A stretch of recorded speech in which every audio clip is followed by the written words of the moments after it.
Hello viewers, in the last program we looked at different components of this great novel.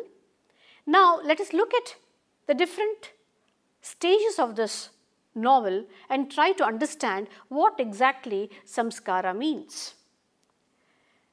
The first introduces us to the routine activities of Praneshacharya. The activities are an interesting mix of religious and domestic rituals. He begins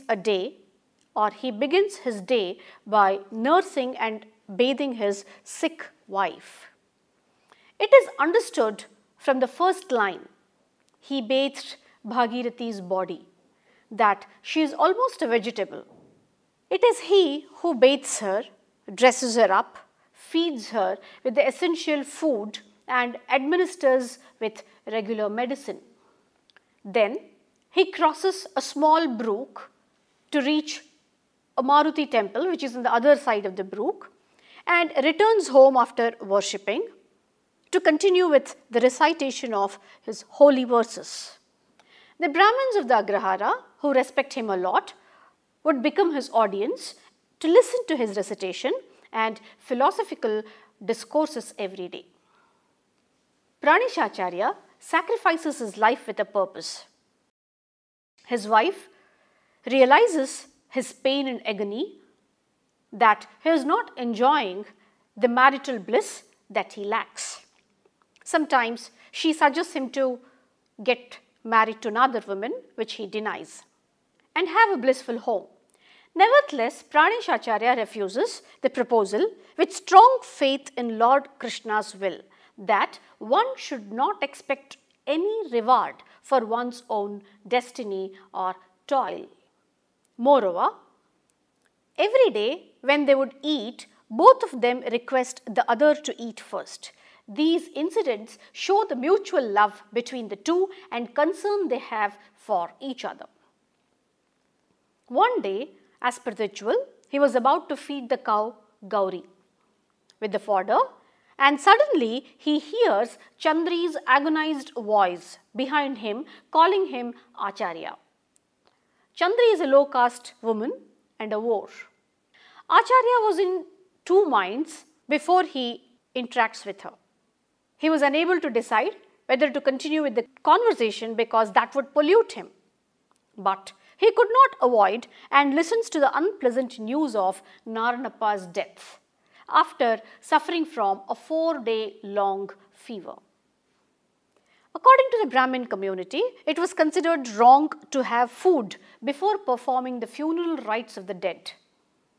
Acharya runs out hurriedly to inform his fellow Brahmins to do the same, that is, not to have food before Naranappa's funeral rites are performed. Every soul in the Agrahara has a negative impression. Now look at these sentences. Alive, Naranappa was an enemy. Dead, a preventer of meals. As a corpse, a problem, a nuisance. The Brahmins of the village assemble before Praneshacharya's house to listen to his instructions to solve the problem of Naranappa's funeral rites. The women folk were scared and prayed that their husbands should not accept to perform the funeral rites. Praneshacharya lists two problems which were to be solved immediately. The first is performing funeral rites for Naranappa, and second is somebody has to take initiative to perform the rites, since Naranappa was childless. Garudacharya, Dasacharya, a poor Brahmin of Agrahara, and Lakshmanacharya agree with Acharya's words. When Praneshacharya announces that Naranappa's relatives should only perform his funeral rites, everyone starts looking at Garuda and Lakshmana. Lakshmana refuses to perform the rites, and Garuda gives explanation and refuses by recalling or citing a family dispute as an example and denies to perform the rites. Naranappa's illicit affair with Chandri also becomes a hurdle. Others also join the argument. Pranishacharya quickly notices that the discussion was not focused. He asks Lakshmana to give a valid reason for his refusal. Lakshmana repeats Garuda's statement and highlights Naranappa's vices. Ansuya, wife of Lakshmana, feels proud of her husband for his reply and curses Chandri for all the problems she has caused in her family. Chandri silently observes the situation and places all her ornaments, gold ornaments, before Pranishacharya and requests him to use for the expenses of the funeral rites.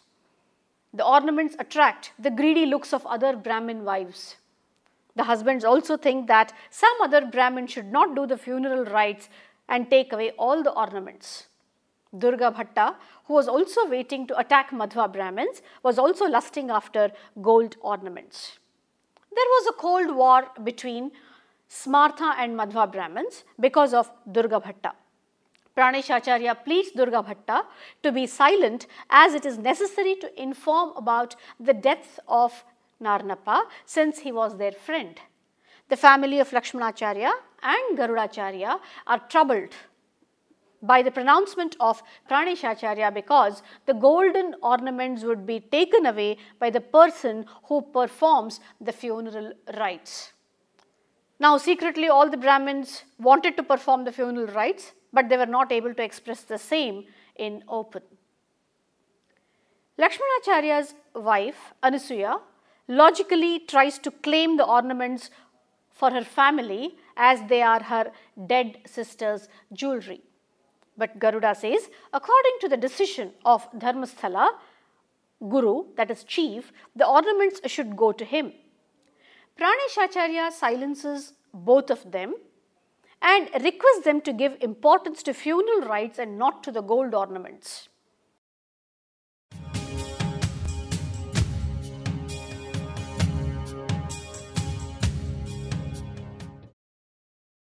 Describes the houses in Agrahara, the place occupied by the houses of Brahmins of Durvasapura.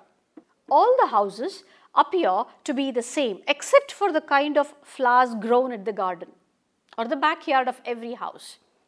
The Brahmins happily go to each other's house and get flowers for worship, and they also get to know the welfare of others. It was a kind of ritual they followed, a simple yet friendly ritual.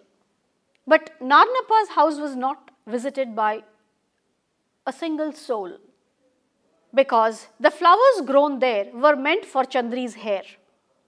And Naranappa's house was also known for keeping snakes to protect the gold he had. Madhva Brahmins sent by Pranishacharya from this well-known place of Durvasapura to Parijatapura to inform about Naranappa's death and also to inquire whether they would be willing to perform the funeral rites for him. The Brahmins who lived in Parijatapura were Smarthas. Their first visit to Manjaya's house, where they were treated as guests with all possible hospitality, felt very happy after reaching that place. Parijatapura Brahmins give their consent to perform the rites because he mingled with them very easily. Naranappa was a friend to them without any caste pride, and they also considered it as a pride performing rites for a high caste Brahmin because Naranappa was a Madhva Brahmin. Shankar Raya, Parijatapura priest, advocates that it is important to perform rites immediately for a Brahmin without delaying further. He says, according to a Brahmin, even snakes are born twice, and so proper funeral rites should be performed. But when Durga Bhatta doubts the caste of Naranappa, Shankar Raya hesitates because he does not want his people to do anything non-Brahminical, and he refuses. He suggests them to go along with Pranishacharya's instructions.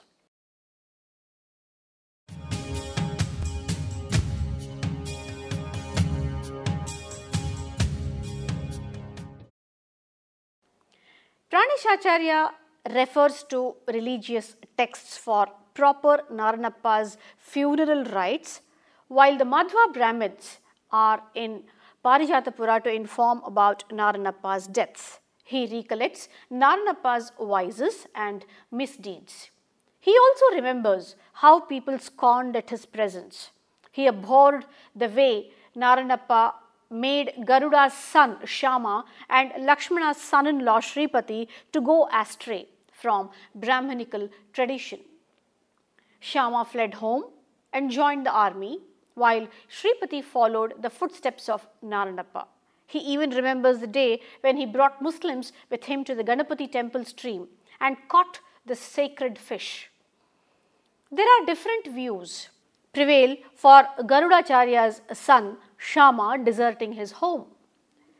Garudacharya's enemies blame him for punishing Shama severely. Naranappa's enemies blame Naranappa for inciting Shama to run away from home.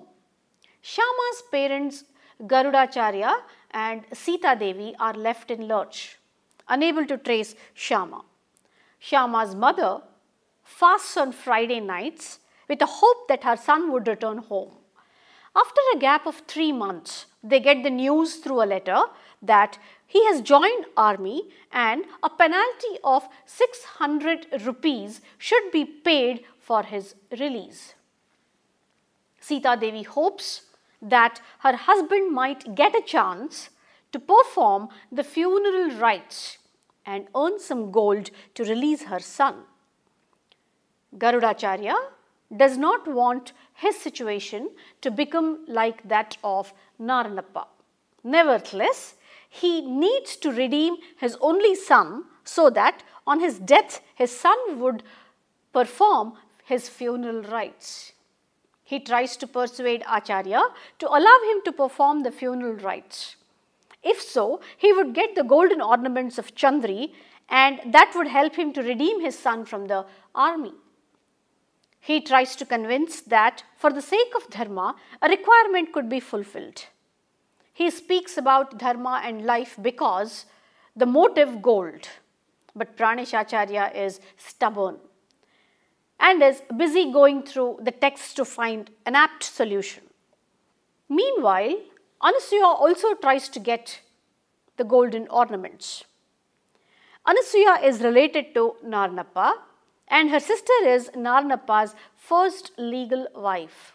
Anasuya does not want her husband to perform funeral rites for Naranappa earlier, but after knowing that she would get Chandri's gold, she sheds tears and tries to establish the bond. All emotions revolve around the gold and not Naranappa's dead body or the funeral rites. Anasuya nurtures her anger against Naranappa because he has spoiled her son-in-law Shripati. When Lakshmanacharya, her husband, comes home tired from Parijatapura, Anasuya urges him to go to Praneshacharya's house and convince him to get the permission to perform the funeral rites for Naranappa. Lakshmanacharya is an epitome of stinginess. He tries to get even oil for his head without spending money and tries to sell cups made of dry banana leaves. Now, he fixes his eyes on Chandri's gold. Lakshmanacharya and Garudacharya vie with each other in getting the gold. Later, they come to an agreement that the gold should be submitted to the court or given to him according to the decree given by Dharmasthala or local court. Meanwhile, Dasacharya complains of the rotten smell and urges Praneshacharya to dispose Naranappa's body. Acharya tries to find solution in the religious texts till late evening, but he is unable to find them.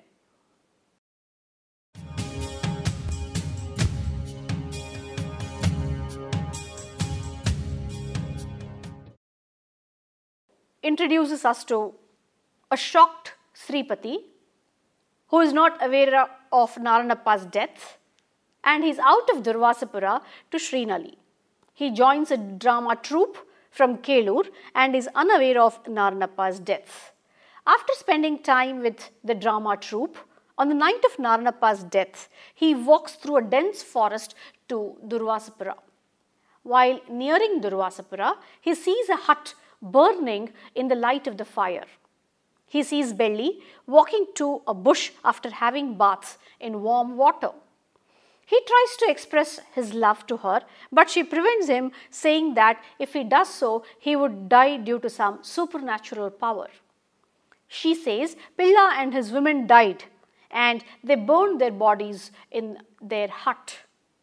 Belli attributes their deaths to some unknown demonic power. Shripati is scared and he goes to Naranappa's house, thinking of spending the night at his residence.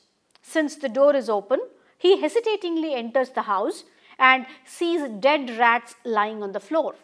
Then, when he sees Naranappa lying on the floor, he thinks he is asleep. But when he removes the blanket, he finds his body as cold as a dead rat. Lakshmi Devamma, an old lady, is associated with ill fate and bad luck in Agrahara.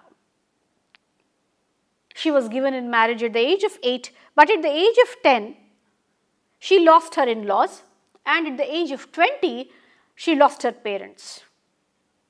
After Lakshmi Devamma became an orphan, Garudacharya's father takes care of her and grabs her property.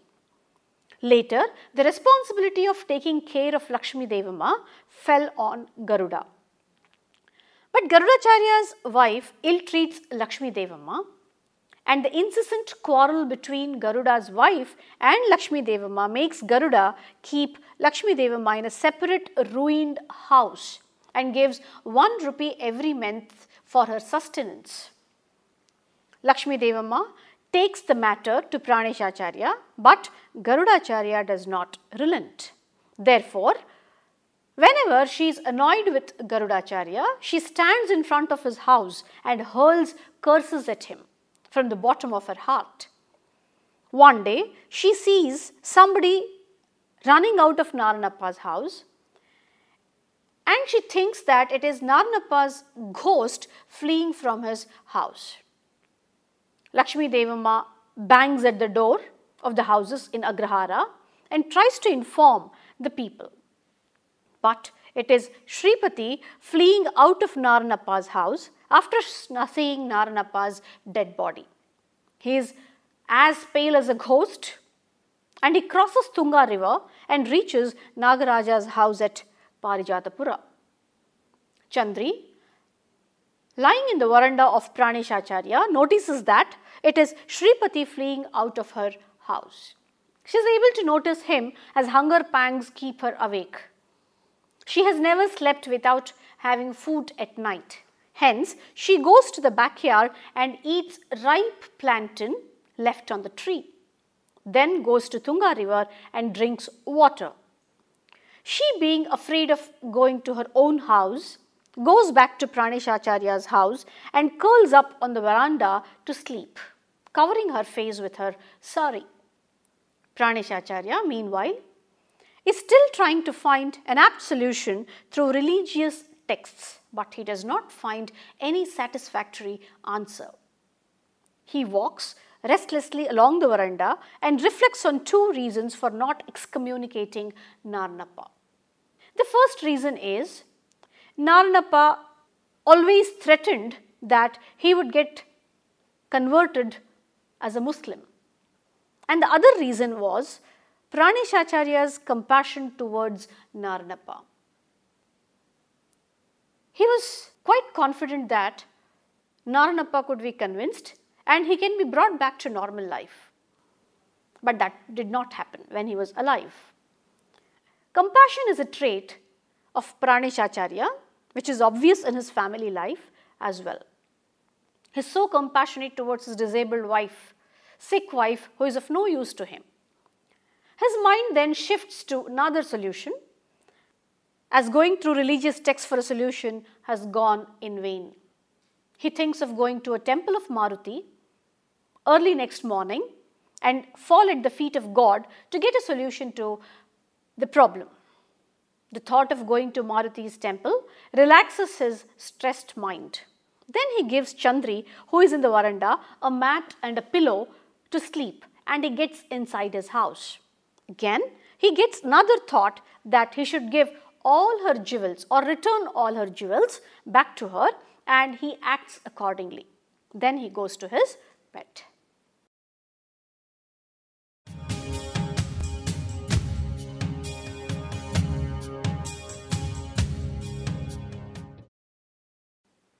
Dasacharya, who constantly complains about the stink that was spreading fast in the village, was unable to tolerate the harsh law that adults should not eat food until proper funeral rites are given to the dead Naranappa. He is unable to control his hunger, and added to his anguish, the aroma of food being prepared for children in the Agrahara tickled his taste buds. He finally decides to have food and goes to the Tunga river without being noticed by anybody.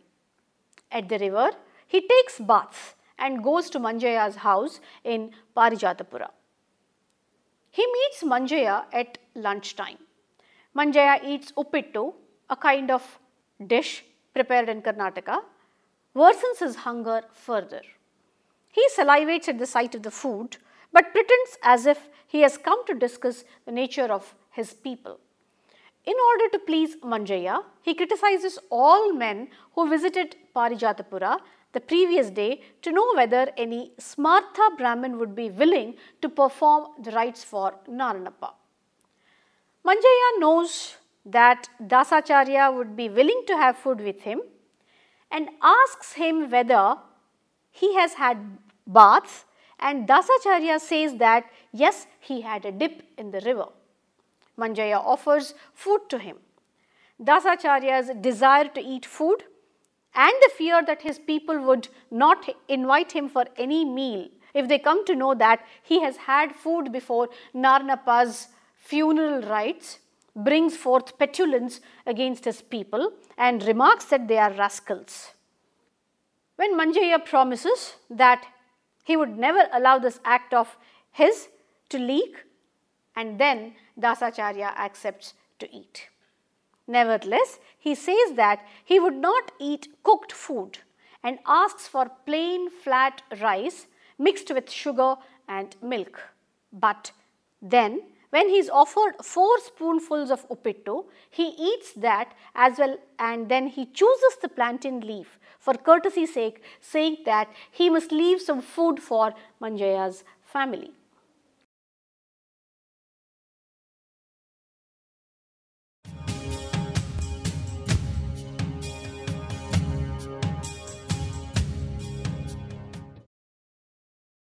The stink of dead rats and Naranappa's dead body makes the night creepy and restless for many in the Agrahara. In Dasacharya's house, except him, everybody smells the stench. Belli is not able to sleep in her hut. After they burn the hut of Pilla in order to cremate him and his wife, there is darkness.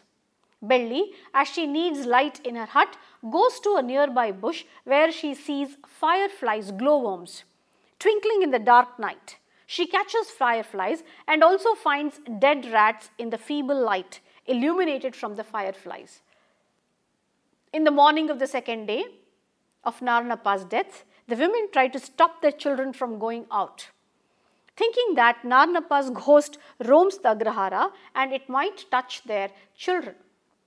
But then, Venkataramanacharya's children go against their mother's order and they are excited to see rats dying. The Brahmins of the Agrahara meanwhile gather to find a quick solution to Naranappa's funeral rites. They are unable to bear the stench emanating from dead rats and from the rotten body of Naranappa. Durga Bhatta and Dasacharya blame the rest of the Brahmins for the delay in Naranappa's funeral rites. Therefore, Garudacharya ignores the problem of claiming Chandri's gold for some time in order to give funeral rites for the dead Naranappa. The Brahmins become impatient but are forced to depend on Pranishacharya for every decision. Hence, they gather in front of his house and when he comes out, he expresses his desire to visit the temple of Murthy in the forest. The Brahmins accept his decision, hoping that Agrahara will become normal again. Praneshacharya then goes to the forest to visit Murthy temple. He takes with him jasmine, champak flowers and basil leaves. After a ritualistic bath in the Tunga river, he replaces his old sacred thread for a new one and walks 2 miles into the forest. At the temple, he cleans the idol and smears sandal paste all over it. Then, sitting in front of the idol, he presents his confused thoughts at the feet of the Lord. He does not find an answer. He is disappointed. He feels very low. Chandri, meanwhile, unable to face the angry Brahmins in the Agrahara, follows Praneshacharya to the forest. While coming to the forest, she takes bananas in the lap of her sari. She also takes a dip in the Tunga river and her body is completely wet. She sits at a distance from the temple watching Praneshacharya. Disillusioned by the complexity of the problem, he slogs back home. On his way, he meets Chandri and he is awestruck by her beauty, and when he wakes up in the middle of the night, he finds himself lying on Chandri's lap. Chandri rushes home, finds that Naranappa's body has started to rot, gets it cremated in secrecy and leaves the Ravasapura forever. Praneshacharya is left in a piquant and complex situation on whether he has to disclose his dishonest act to the people of the village or keep quiet about it. Feeling culpable, he leaves the village, but the guilt never leaves him. He is full of remorse. Finally, deciding to own up his act, he returns to the village and the story ends there. To conclude, the writer very brilliantly expects his reader to find solution for all the problems of the society and find the right solution to lead a peaceful and happy life. This is how the Samskara, the novel, concludes. I hope you enjoyed the story written by the great writer U.R. Anantha Murthy. Thank you.